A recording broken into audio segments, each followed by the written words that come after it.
is an LLD production.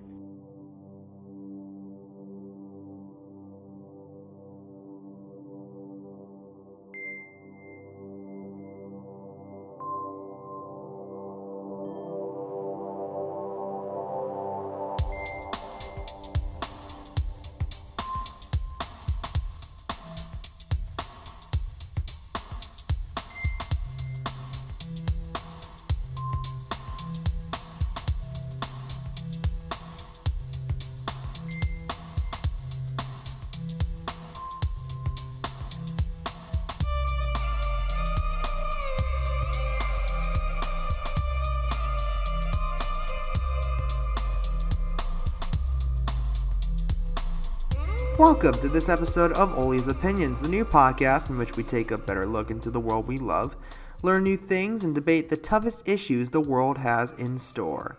I am your host, Armand Olia. I am a journalism student here at Drexel University in Philadelphia, and it is time to enter the new School of Thought. First of all, thank you everyone for listening into this week's show. I have quite a lot of updates to give about the Old School Demon Show, so much so that it's going to pretty much take up the entire love section of this show. Without further ado, let's get started. First of all, the Demon and I are hard at work getting the final details of her concealment and reveal on December 15th ready. She's been highly cooperative, has been working her behind off the last couple of months in order to help me get the show ready. I've been working on losing some weight in order to get camera ready, so I personally can't wait to see how I'll look by the time the first episode rolls in on January 19th. Next, there is the issue of who will be the very first guest on the show. There are quite a lot of names we're looking into right now, but I'll tell you this, whoever we pick will be someone who is either completely or somewhat familiar to the audience of Olia's Opinions. In other words, it may be someone you have seen or heard that will be joining us for the very first episode. If you want to learn more, especially who our first guest will be, then follow the show on our brand new social media. Speaking of which, the Old School Demon Show now has official social media, and I am pretty pleased so far with the early turnout. Facebook has to date 27 likes, and Twitter and Instagram both have 15 followers. An okay start, but I think we can do so much better. So, why should you follow the Old School Demon Show on social media? Well, it's because the Demon and I will be posting news about the show, exclusive content you won't be able to find either here or on the show's YouTube, and most fun of all, you get to delve deeper into the minds of both the Demon and myself. You'll get to see the Demon's artistry, whether it be through video, drawing, or whatever she wants to do. I'll be posting some cover songs and some of my own creative outlets as well, since the Old School Demon Show is meant to be more multidisciplinary than Olia's Opinions. So how can you find us on social media? It's very simple. We can be found on Facebook, Twitter, and Instagram using the keyword OS Demon Show. I repeat, capital O, capital S, then Demon Show. All one word with the D and S capitalized. No underscores, no punctuation, just all one word. OS Demon Show. So, if you can follow along, go to www.facebook.com/OS Demon Show and like us there. If you have a Twitter as well, www.twitter.com/OS Demon Show and follow us there. If you have an Instagram, follow us at OS Demon Show. You guys are seriously the best fan base in the world, rivaling both the Eagles and the Steelers. So show us a little love and follow the social media. I promise you, you guys will enjoy it. So, we're now going to take a short break. When we come back after a performance from The Living Strange, I will be talking about something which I have loved for quite some time, and I've been fascinated with it, but something that I didn't know is necessarily not going to be effective in court. We'll be back after this.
like a stone cold fractured telephone pole, callous to your bad way, just so I'd be okay. We caved and we caved. I'll bet you were a slave to the substance that you use. The more you have, the more you lose when it's under the bed and inside the closet, in your purse and in your little locket, in baby bottles and bottle rockets. I saw the corkscrew fall out of your pocket. My love is illness, death is stillness, feeling like 2,000 frozen goldfish. My pain is no one, my shame is shotguns. The shit came down and we got hit by sun. It rained all day, dreams still stay, goes away.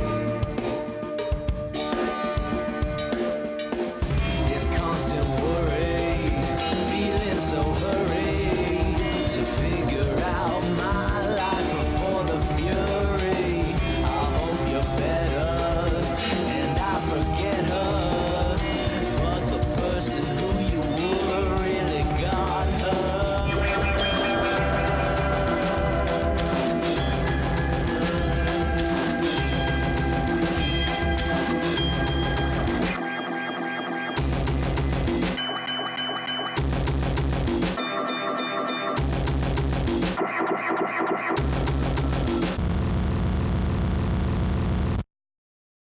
So that was Bottle Rockets by The Living Strange, and I feel that this song actually is quite unique. In fact, this might be one of the most unique rock songs we've had on this show. When listening to other songs by The Living Strange, it wasn't like the songs were terrible. In fact, the songs such as Stumble from their home EP were a good blend of rock and a very unique sound. However, Bottle Rockets has done something quite different, going all in on a unique sound I haven't heard before. If I were to describe it as a painting, it would be more of the abstract movement, with comparisons to maybe Basquiat, Braque, or even Picasso. Music-wise, it feels much more cosmic, with a bit of influence of David Bowie, maybe a bit from Prince, and to a lesser degree Pink Floyd. However, there isn't really a subgenre I can put this in, so I'm creating one for this song. This is what I'll call right now Spatium Abstract Rock, a unique piece that really got me thinking.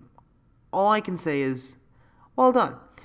Again, this song is Bottle Rockets. The album is Baby on Cement, available now on iTunes, Spotify, and SoundCloud. All links will be in the description. Picture it. A crime has been committed, a murder, let's say. You're a cop arriving on the scene, and already it's chaos. A dead body on the floor, a crime scene completely in ruins from an attack. However, the one thing as a detective that you want the most is forensic evidence that will help catch a killer. As a huge fan of crime shows, both real and fictional, I am quite familiar with not only the power of forensic evidence, but the variety of which it can be found. Gunshot residue, hairs, fibers, fingerprints, even documents. Any of these can be treated as forensic evidence. So, imagine my surprise when, while scrolling through my Facebook feed, I found a post from a group called The Innocence Project, which is working hard to overturn cases in America due to a lack of evidence, taking the innocent out of jail, that discussed how much forensic evidence can be more of a liability than a tool. According to the Innocence Project, the misapplication of forensics is the second most common contributor to a wrongful conviction, with 45% of these convictions coming that way. The leading contributor, by the way, is eyewitness misidentification testimony. In fact, many types of forensic sciences are considered more unreliable than others, such as hair evidence, with a 96% inaccuracy rate between the 1970s and the 1990s according to the Innocence Project. And bite marks. I'll give an example. In 1997, William Richards was convicted of first-degree murder for the 1993 murder of his wife Pamela. She had been found strangled and beaten with a rock and a cinder block. The key piece of evidence was an injury on the right hand of Pamela Richards, supposedly a bite mark. However, there were no tests for saliva done that would have confirmed it, and the only evidence of the supposed bite mark was a photograph taken at autopsy. At the time of his trial in 1997, forensic odontologist Dr. Norman Sperberg claimed that this mark was indeed a bite mark, and the impression matched that of William Richards. It was with this evidence that Richards was convicted and sentenced to 25 years to life in prison. Richards was put in jail because of false evidence, as it later came to light that fencing on which the body was found could have also caused the abrasion. As a result, in 2016, Richards' conviction was reversed by the California Supreme Court. It doesn't stop at bite marks. Every forensic science has its downfalls, with inaccuracies in areas such as blood spatter analysis, footprint analysis, bullet comparison, even fingerprinting. However, because of the supposed scientific validity, judges keep admitting much of this evidence in court, even if some of them, including bite mark analysis, are not as valid of a method as others would be. This is done by judges who have a better understanding of the law than they would about science, and rightfully so. However, these judges need to consider the potential ramifications of what could happen when innocent people are convicted based on scientific evidence that is, let's just say, not so scientific. Even the United States government has admitted that forensic science is not really a science. According to a report published by the National Academy of Sciences in 2009, many forensic scientists, quote, do not meet the fundamental requirements of science, with the Presidential Science Council agreeing, mentioning how much the value of the evidence is often overstated beyond the point that science can be allowed. Now, don't get me wrong here. Forensics is a powerful tool, one that has put away countless criminals and is something that should not be discouraged.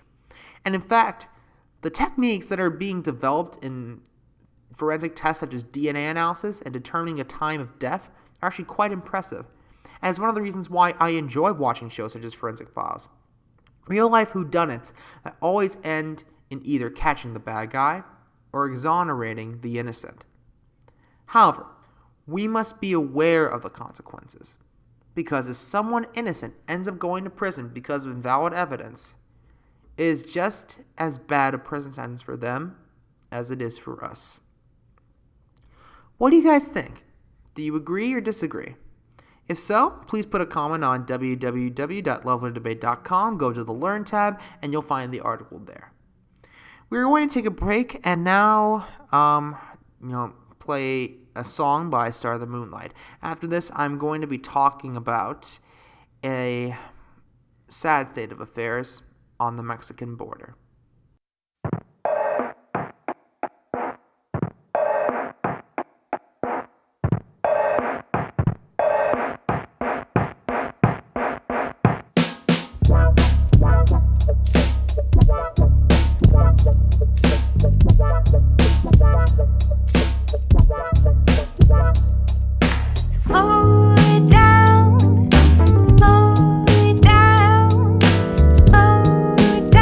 You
And now, some final thoughts.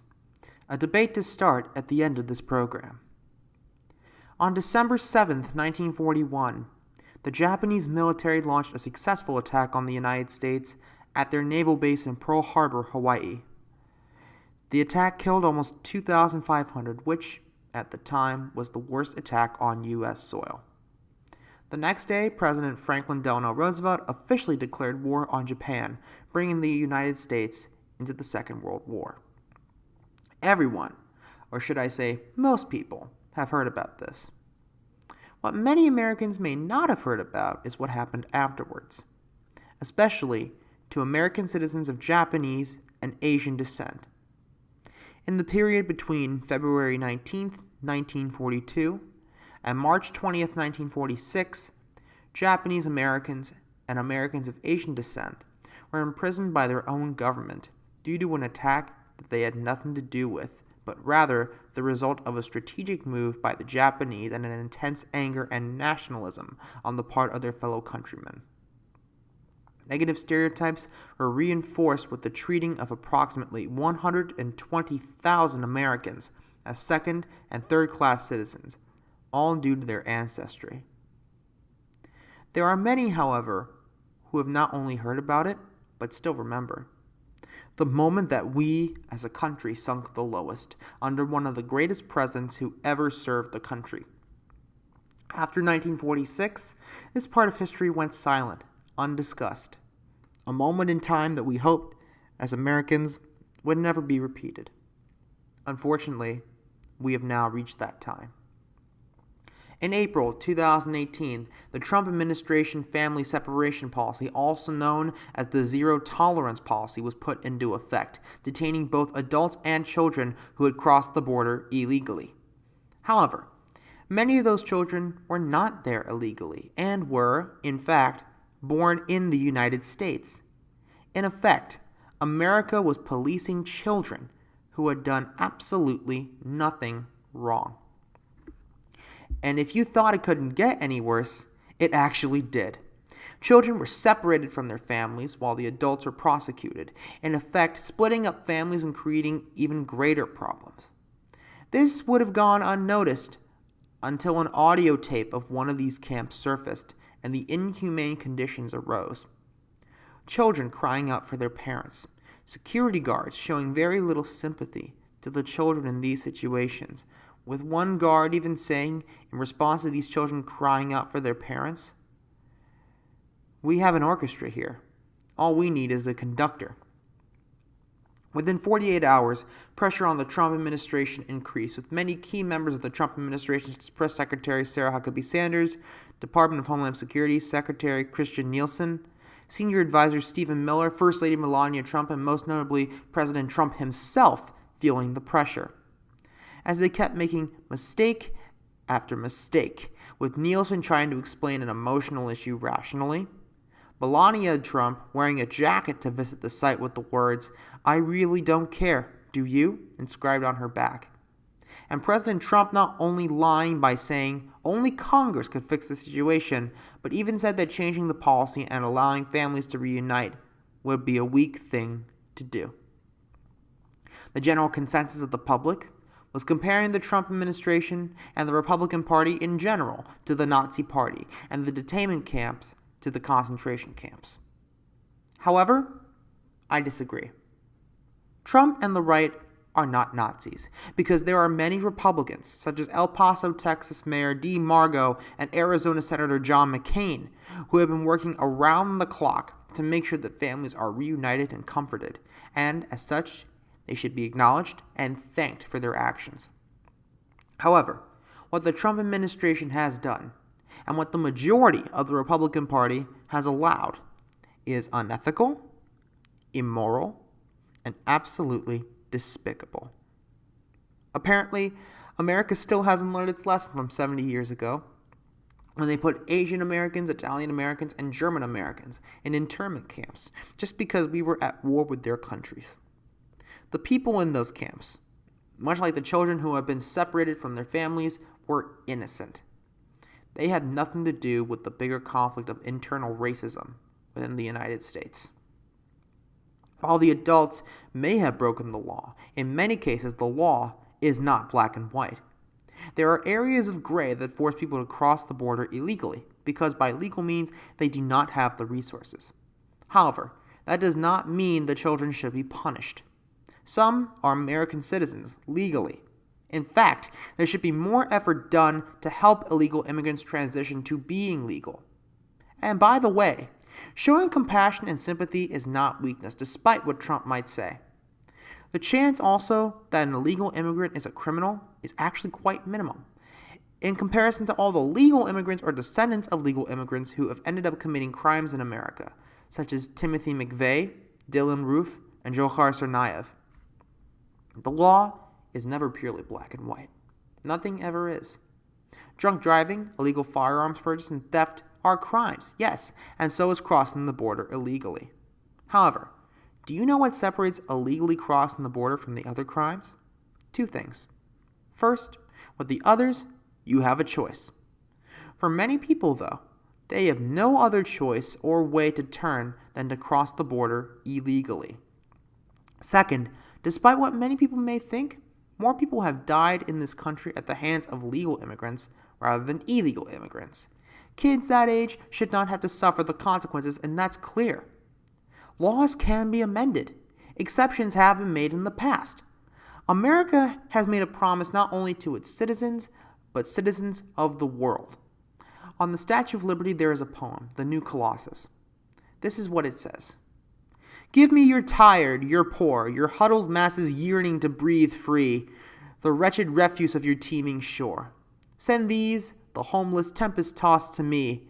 I lift my lamp beside the golden door." Now this applies to all, not just legal, but illegal, and needs to be established why they entered the country illegally, without resenting torture, whether it be physical or psychological. It is our job as American citizens to help these people transition to their future paths without making them fear for their lives and safety. We have made a promise, and right now we have broken it. So yes, they may have broken the law, but it is not our duty to prosecute them, but rather help them. I'm a first-generation born American in my family, and believe me when I tell you, none of the members of my family who gain citizenship in this country would feel screwed over or feel it's unfair for many of these immigrants to gain citizenship. I think, considering that many of these children are American citizens, that makes getting their parents' citizenship a high priority. Yes, there needs to be heavy scrutiny, but we can't just make it that if you cross the border you can never gain citizenship. I don't speak as a member of the left. I don't speak as a journalist, and I certainly don't speak as an American. I speak as someone who believes that we can fix these issues without psychologically harming children. And, in fact, there's more than one way to become a citizen of this country. We are supposed to be setting a standard for the rest of the world. And this is what we end up doing. So yeah, Trump and a majority of the right are not Nazis. However, Behavior-wise, they are coming dangerously close. We need to unify as a country and come together under not only the words of the Founding Fathers, but also the promises America has made. For, if we don't, what kind of country have we become? Definitely not a country we can be proud of. What did you guys think? Did you agree or did you disagree? Either way, please go to www.lovelearndebate.com, click on the debate section, and respond, please. And while you're at it, don't forget to like us on Facebook by going to www.facebook.com/lovelearndebate. Follow us on Twitter @lovelearndebate. Follow us on our Instagram page @lovelearndebate. And even subscribe to the podcast on SoundCloud or iTunes Podcast. My thanks to Omi Larijani for the graphics and show soundtrack, Hilary Lau and Lola Heffernan for their tremendous generosity in lending their voices, and The Living Strange and Star the Moonlight for their musical contributions. That's it for this week. I'll see you guys in 2 weeks ready to go. Thank you guys for listening, and until next time, keep loving, keep learning, keep debating. We'll see you next time on Oli's Opinions. Goodbye.